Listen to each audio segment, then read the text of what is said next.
Hello and welcome dear students in VV educational services Bhopal. आज का हमारा टॉपिक है यूनिट 5 का first topic concept of insolvency. ठीक है, इनसॉल्वेंसी का मतलब होता है जब कोई संस्था या जब कोई व्यक्ति अपना कर्ज चुकाने में असमर्थ होती है या फिर वो संस्था के पास अपना जो भी उन्हें देनदारी होती है, जो उन्होंने उससे कर्ज लिया था किसी कंपनी से या फिर किसी बैंक से या फिर किसी इंश्योरेंस कंपनी से, जो भी कोई व्यक्ति या संस्था कर्ज लेती है और चुका नहीं पाती है, उसे कहते हैं इंसॉल्वेंसी, या हिंदी में कहे तो दिवालियापन या दिवालिया। इससे आज हम इस टॉपिक को कंटिन्यू करेंगे। आगे स्टार्ट करते हैं डेफिनेशन से।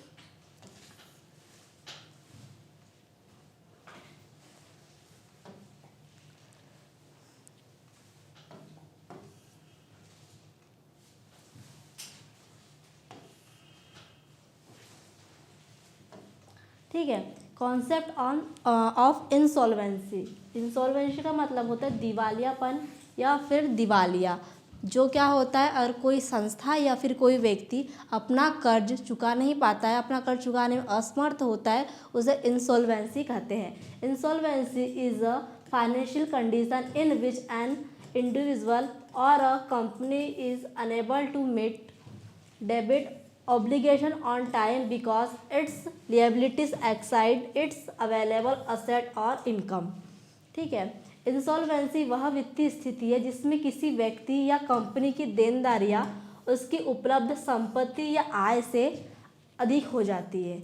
मतलब इसमें कहा गया है कि जो इंसॉल्वेंसी है वह क्या है, एक फाइनेंशियल कंडीशन है जिसमें क्या होता है, इसमें कोई व्यक्ति या फिर संस्था या फिर कोई कंपनी ने किसी से कर्ज लिया है। ठीक है, उसका जो कर्ज है, उसकी जो देनदारियां है, उसकी उपलब्ध संपत्ति, मतलब उसके पास जितने असेट्स हैं, उसकी जो संपत्ति है या फिर उसकी जो इनकम है, मंथली आय बोलो या फिर उनकी वार्षिक आय जो होती है वो। ठीक है, तो उसकी संपत्ति, उसके असेट्स या फिर उनकी इनकम से क्या हो जाए, ज़्यादा हो जाए। ठीक है, मतलब कर्ज इसमें ज़्यादा हो रहा है और उनकी असेट्स, उनकी संपत्ति और उसकी जो इनकम है वो कम हो रही है। उस कंडीशन में क्या होता है, इस कंडीशन में वो व्यक्ति या संस्था जो उसका कर्ज होता है उसकी इनकम से कम होने के कारण, ज़्यादा होने के कारण वो अपना कर्ज नहीं चुका पाता है, अपना कर्ज चुकाने में असमर्थ हो जाता है। ठीक है, इसे क्या कहते हैं, इनसॉल्वेंसी या इंसॉल्वेंसी कहा जाता है। ठीक है, जिसमें किसी व्यक्ति या कंपनी की देनदारियां उसकी उपलब्ध संपत्ति या आय से अधिक हो जाती है, जिसके कारण वह अपने कर्ज समय पर चुका नहीं पाती है।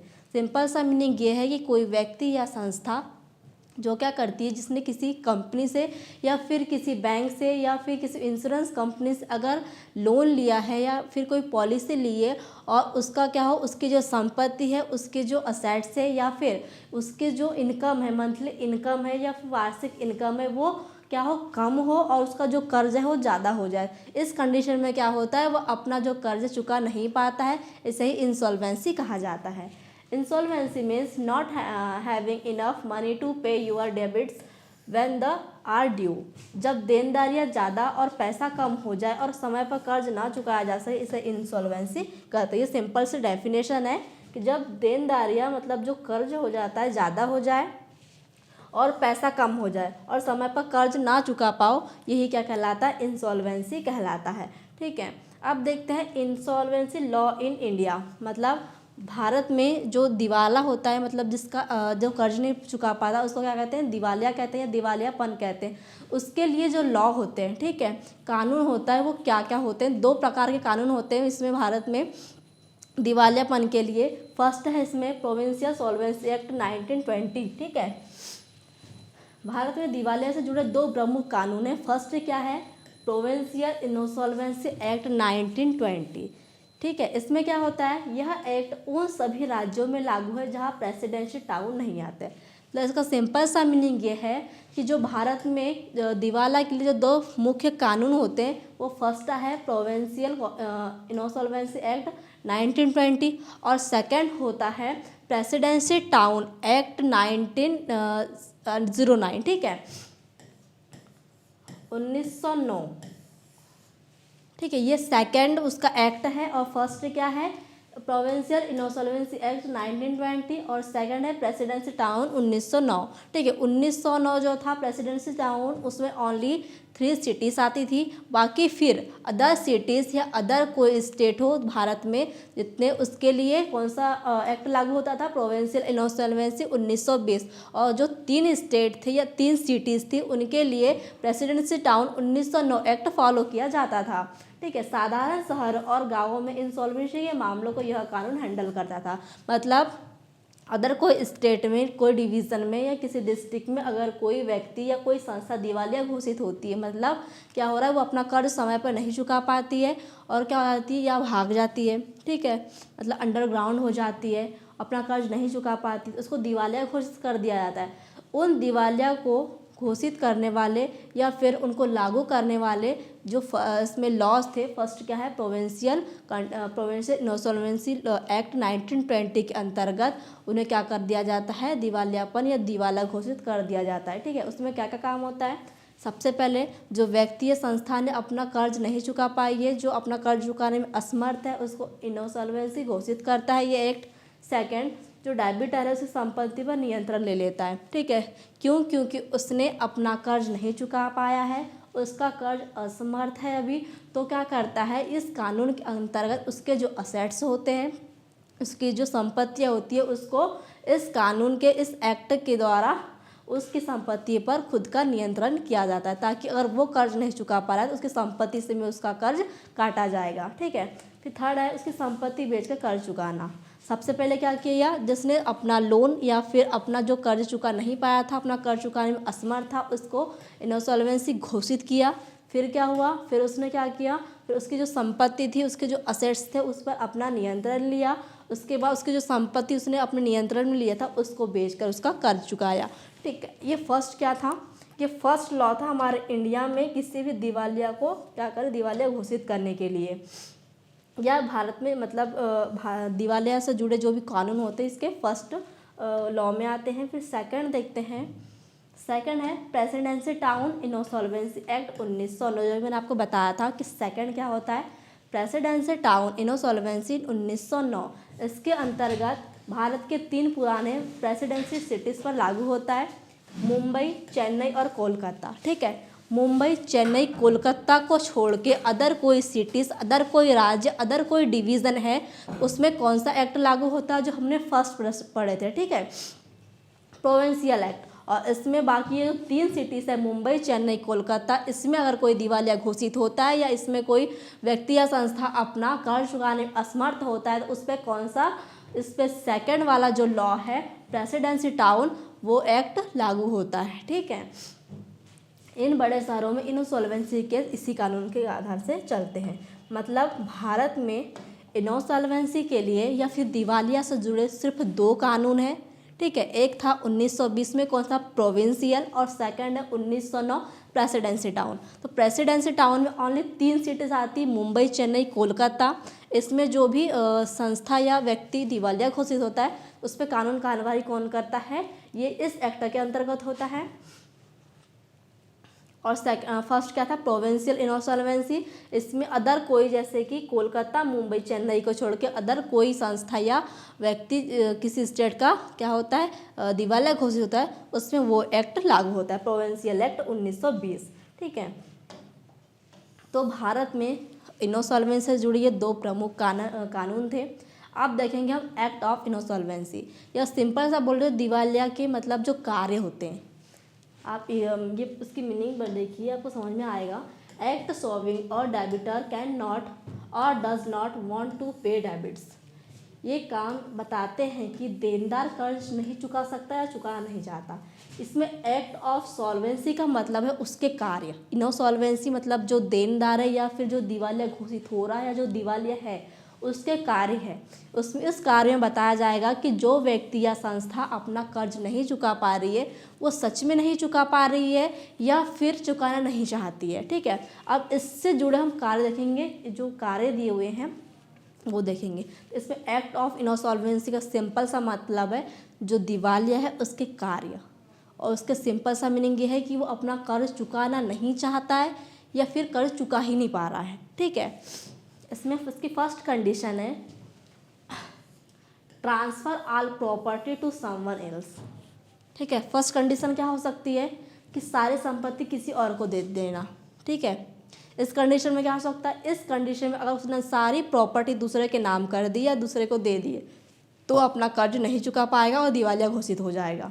ठीक है। सेकंड कंडीशन इसमें transfer part of property to delay defect creditor, कुछ संपत्ति छुपाकर या देकर भुगतान से बचना। सेकंड कंडीशन क्या थी, जैसे कि मैंने बताया था, देनदार कर्ज चुका सकता है या नहीं चुकाना चाहता। इसमें क्या कंडीशन आ रही है, चुकाना नहीं चाहता, क्योंकि उसने क्या किया, कुछ संपत्ति छुपाकर भुगतान से बच गया है वो। ठीक है। थर्ड कंडीशन क्या है, gives fraudulent preference to one creditor, किसी एक कर्जदार को धोखे से पहले पैसा देना। मतलब हो सकता है कि जो अपना वो कर्ज नहीं चुका पा रहा है, ठीक है, जो संस्था अपना कर्ज नहीं चुका पा रही, उसका पहले से और कहीं कर्ज हो, ठीक है, जहाँ उसका पहला कर्ज था उसने पहले क्या कर लिया, पहले उसको कर्ज अपना चुका दिया और ये कर्ज चुकाने में असमर्थ हो रहा है, ये भी कंडीशन हो सकती है। और देखते हैं,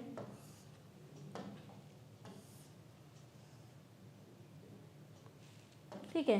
फिर कंडीशन है क्या, अनाउंस सस्पेंस ऑफ पेमेंट, बताना कि वो भुगतान रोक रहा है। ठीक है, कि वो बता रहा है कि भुगतान वो नहीं करना चाहता है या रोक रहा है भुगतान को, उसके पास पेमेंट है पर वो पैसा नहीं दे रहा है। ठीक है। फिर है imprisonment for non payment by court, कर्ज न चुकाने पर कोर्ट द्वारा जेल जाना। ठीक है, वो क्या कर सकता है, अगर वो अपना कर्ज नहीं चुकाना चाहता, अगर उसको दिवालिया घोषित कर दिया गया तो क्या करेगा, उसको कर्ज न चुकाने पर वो क्या होगा, कोर्ट में पेश हो जाएगा। फिर क्या हो सकता है, creditor files petitions to declare debtor insolvent, कर्जदार कोर्ट में दिवालिया की अर्जी देगा। फिर क्या होगा, property attach sold by court, court द्वारा संपत्ति जब्त या बेचना, उसकी जो प्रॉपर्टी हो सकती है उसको क्या करेगा, कोर्ट उसको जब्त कर लेगा। डेबिटर एब्सकॉन्ड और हाइड्स, देनदार भाग जाना या छिप जाना, ये भी कंडीशन हो सकती है कि जिस पे कर्ज है वो भाग जाए या छुप जाए। ठीक है, ये क्या है, ये कार्य हो सकते हैं किसी भी दिवालिया के, जो दिवालिया घोषित हो रहा है या जिसने अपना कर्ज नहीं चुकाया है, जो अपना कर्ज देने में असमर्थ है, उसकी कंडीशन हो सकती है या तो अपना पैसा या अपनी प्रॉपर्टी दूसरे के नाम कर देगा, या फिर उसके पास प्रॉपर्टी है उसको छुपा कर रखेगा, या फिर जिसका हो सकता है कि उसका पहला से कर्ज कहीं और है, उसको धोखे से पहले उसको दे देगा वो। फिर यह हो सकता है कि वो अपना जो भी कर्ज है उसको छुपा कर कहीं भाग जाए, या हो सकता है फिर कि वो अपने आप को दोषी साबित करके कोर्ट में पेश हो जाए और जेल चला जाए। ठीक है, ये सारी कंडीशंस हो सकती है किसी भी इनसॉल्वेंसी की। फिर अब देखते हैं हम सॉल्वेंसी। फर्स्ट देखेंगे इसमें प्रोसीजर ऑफ डिक्लेयरिंग इनसॉल्वेंसी। ठीक है, किसी भी व्यक्ति या संस्था को दिवालिया घोषित करने की प्रक्रिया क्या होती है।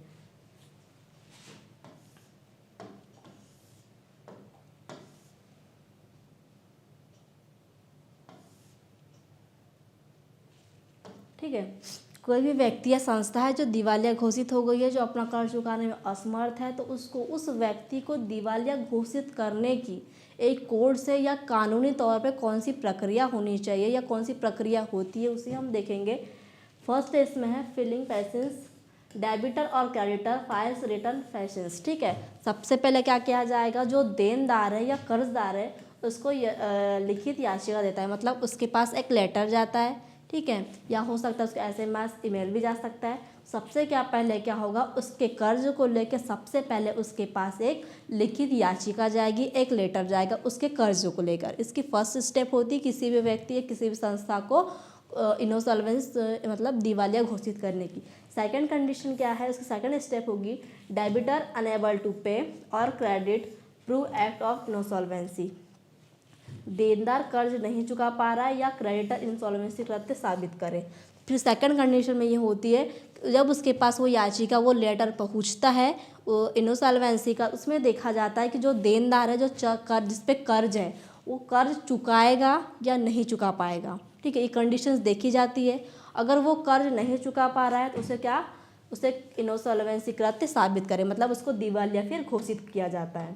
ठीक है, सबसे पहले क्या हुआ, सबसे पहले उसके पास एक याचिका मतलब एक लेटर दिया गया। सेकंड कंडीशन में देखा गया कि वो क्या कर रहा है, वो मतलब पैसा देना चाहता है, अपना कर्ज देना चाहता है या नहीं चाहता। अगर नहीं देना चाहता तो उसको क्या कर दिया जाए, इनसॉल्वेंसी घोषित कर दिया जाए।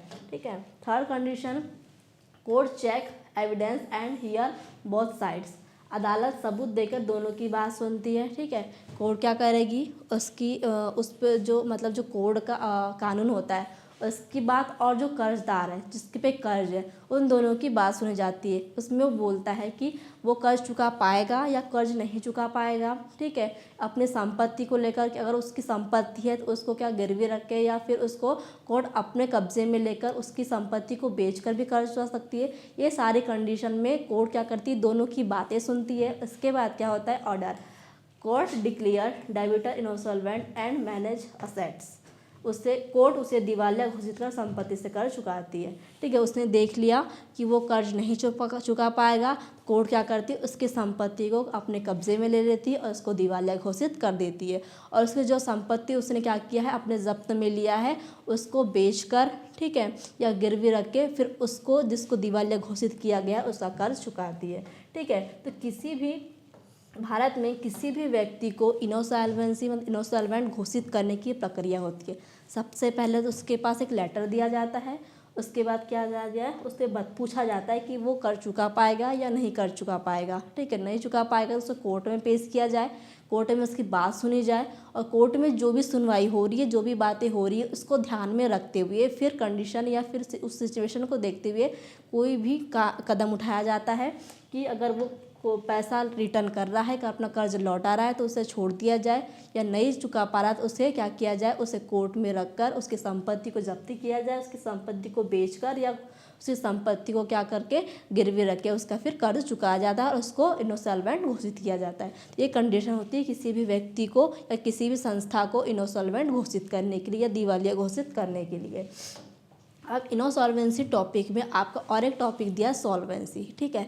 इनसॉल्वेंसी क्या था, इनसॉल्वेंसी वो था जो कोई संस्था या जब कोई व्यक्ति अपना कर्ज नहीं चुका पाती है, ठीक है, अपना कर्ज चुकाने में असमर्थ होती है, वो क्या होता है, वो इनसॉल्वेंसी होता है। और सॉल्वेंसी क्या होता है, जब कोई कर्जदार अपना कर्ज टाइम पर चुका दे, ठीक है, वो क्या कहलाता है, वो सॉल्वेंसी कहलाता है। यही है टॉपिक सॉल्वेंसी, छोटा सा टॉपिक है। Solvency is the ability of a person, a company to pay all its debits and financial obligation on time. Solvency वह क्षमता है जिसमें कोई व्यक्ति या कंपनी अपने सभी कर्ज और देनदारियां समय पर चुका सकती है। मतलब इस कंडीशन में क्या हुआ है, सॉल्वेंसी में किसी भी व्यक्ति ने या किसी भी संस्था ने अपना कर्ज टाइम से चुका दिया है, ठीक है। फिर है सॉल्वेंसी रेटिंग। देखिए जो ये मैं आपको टॉपिक पढ़ा रही हूँ, सॉल्वेंसी रेटिंग, और एक टॉपिक है इसके आगे सॉल्वेंसी रेगुलेशन।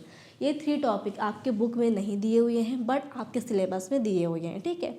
इसलिए आपको एग्ज़ाम में आ सकता है, इसलिए आप तीनों टॉपिक को तैयार कर लेना, सॉल्वेंसी रेटिंग और सॉल्वेंसी रेगुलेशन, ठीक है, क्योंकि आपकी बुक में नहीं दिया है। तो अब देखते हैं solvency rating. Solvency rating indicate how capable a company specially on insurance on financial company is of paying it's long term debits. Solvency rating दिखाते हैं कि कोई कंपनी अपने लंबा समय के कर्ज और जिम्मेदारी को चुका सकती है नहीं चुका सकती। मतलब जो रेटिंग होती है, आपने स्कूल में देखा होगा, जिसका आपका रिजल्ट बनता है, आपकी एग्ज़ाम होती है, आपका रिजल्ट बनता है तो एक रेटिंग होती है, A+, A, B+, B, C+, ठीक है, D, E। ये क्या होते हैं, आपके ग्रेड होते हैं, मतलब ये आपके एग्ज़ाम को लेकर आपके रिजल्ट को लेकर एक रेटिंग होती है। अगर आप देखते हैं कि आपका A+ आया है मतलब बहुत अच्छा है, ठीक है, A है मतलब थोड़ा कम, B है तो उससे भी कम, C है तो उससे कम, D है तो उससे कम, E है तो क्या उससे कम। ये क्या था, ये आपके रिज़ल्ट को लेकर एक रेटिंग थी जो धीरे धीरे कम होती है और इस साइड से लेकर धीरे धीरे बढ़ती है। E बहुत बेकार, ठीक है, D उससे थोड़ा अच्छा, C उससे भी अच्छा, B उससे और अच्छा, A बहुत अच्छा, ठीक है, और ये A+ सबसे अच्छा। ये क्या होती है, आपके रिज़ल्ट को लेके एक रेटिंग होती है कि आपका रिज़ल्ट कैसा रहा। उसी प्रकार क्या होता है, सॉल्वेंसी रेटिंग होती है कि उसमें देखा जाता है कि जो कर्जदार है, देनदार है, उसकी रेटिंग क्या है, वो कर्ज चुका पाएगा या नहीं चुका पाएगा, कर्ज देना चाहेगा या नहीं देना चाहेगा। उसकी कंडीशन को देख के, उसके संपत्ति को देख के, उसके इनकम को देख के क्या किया जाता है, अनुमान लगाया जाता है या रेटिंग दी जाती है। वही क्या कहलाता है, सॉल्वेंसी रेटिंग कहलाता है, ठीक है। तो सॉल्वेंसी रेटिंग दिखाते हैं कि कोई कंपनी अपने लंबे समय के कर्ज और जिम्मेदारी को चुका सकती है या नहीं चुका सकती। देखिए एग्जाम्पल में दिया है, अगर LIC की सॉल्वेंसी रेटिंग AAA है, मतलब LIC अपने सभी दावे और कर्ज आसानी से चुका सकती है। देखिए इसमें भी क्या हुआ है, AAA दिया है, मतलब ये अच्छा ग्रेड, ये अच्छी रेटिंग है। इस कंडीशन में कह सकते हैं कि जो भी देनदार है या जो भी कर्जदार है, ठीक है, कोई संस्था हो या कोई व्यक्ति हो, वो अपना कर्ज टाइम पर समय से चुका पाएगा, क्योंकि उसकी रेटिंग क्या है, AAA है, AAA है, मतलब अच्छी है। ठीक है, अब इस रेटिंग को हम समझ लेते हैं कि इस रेटिंग किस प्रकार से होती है। ठीक है, एग्जाम मैंने आपको स्कूल में एक रिजल्ट के लिए बताया कि A++, ठीक है, B+, C, D, ये क्या थी, हमारी स्कूल की रेटिंग थी। अब इसमें देखिए LIC अगर AAA है तो इसका मतलब है कि LIC अपने सारे दावे आसानी से चुका सकती है। AA है, बहुत अच्छा, थोड़ी कम ताकत। ठीक है, इसमें स्ट्रेंथ क्या है, थोड़ी कम है, जैसे कि A+ और A में रहती है। A+ बहुत अच्छा रहता है, A से थोड़ा कम होता है। ठीक है, A है अच्छा है पर थोड़ा जोखिम है। ठीक है, अब हम जैसे B को देखिए, B क्या है, B ठीक है पर थोड़ा रिस्क है, आपको और अच्छा करने के साथ A और A+ आ सकता था, तो क्या है, थोड़ा कम है। BBB है, ठीक ठाक है, अगर आपका B आता है, B+ रहता है, ठीक है, ठीक ठाक है, ना ज़्यादा बुरा है ना ज़्यादा अच्छा है, A+ भी नहीं है और C भी नहीं है, मतलब लेवल में है। ठीक है, अगर परेशानी हुई तो दावे चुकाना मुश्किल हो सकता है। एक कंडीशन है कि B, ठीक है, B आ गया, अगर थोड़ा सा नीचे गिरा साथ आपका C आ जाता या D आ जाता या फिर आप फेल हो जाते। ये क्या एक कंडीशन रहती है किसी भी चीज़ की। BB है, इसमें नीचे ज़्यादा जोखिम, भरोसा कम है। ठीक है, इसमें क्या है, अगर BB है, इसमें क्या है, LIC के तौर पे इसकी रेटिंग किया है कि अगर BB है मतलब क्या है, उसमें जोखिम ज़्यादा है और भरोसा कम है। अगर आपका C ग्रेड आ रहा है, D ग्रेड आ रहा है, मतलब एक कंडीशन थी कि अच्छा पास हो गए हैं, हो सकता है फेल भी हो सकते थे, क्या एक कंडीशन रहती है। ठीक है, तो ये क्या था, ये सॉल्वेंसी रेटिंग था। अब देखेंगे सॉल्वेंसी रेगुलेशन।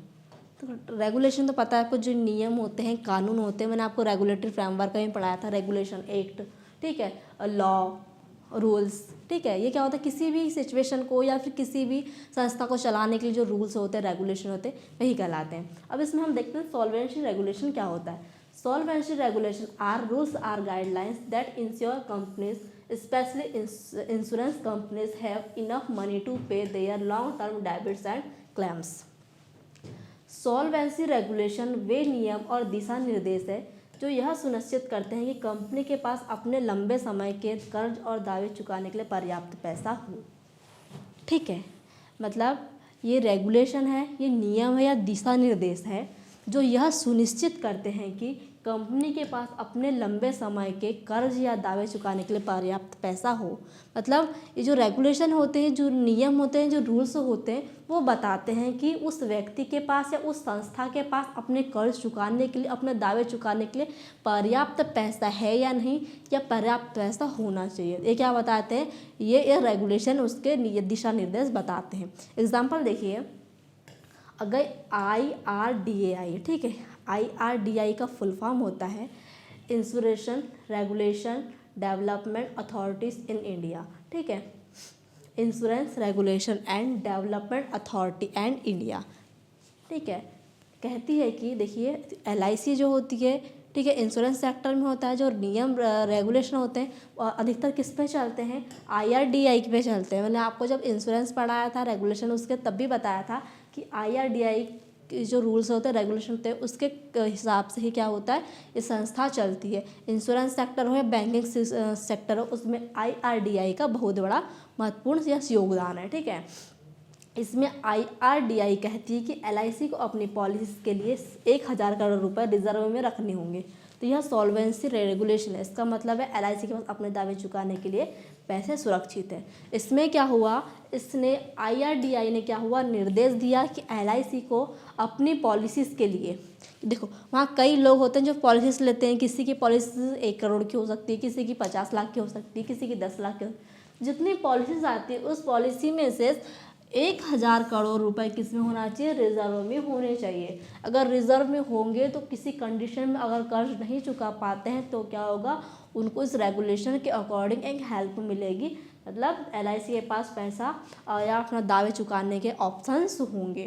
ठीक है, तो ये क्या था, सॉल्वेंसी रेगुलेशन, जिसमें बताया जाता है कि या वो दिशा निर्देश होते हैं ये, जिसमें बताया जाता है कि या ये सुनिश्चित करता है कि कंपनी अपने पास लंबे समय के जो भी दावे हैं या जो कर्ज है उसको चुकाने के लिए पर्याप्त पैसा है या नहीं है। ठीक है, ठीक है। तो ये आपका टॉपिक था इनसॉल्वेंसी, छोटा सा टॉपिक था। आई होप आपको आज की क्लास अच्छे से समझ में आई होगी। Thank you so much.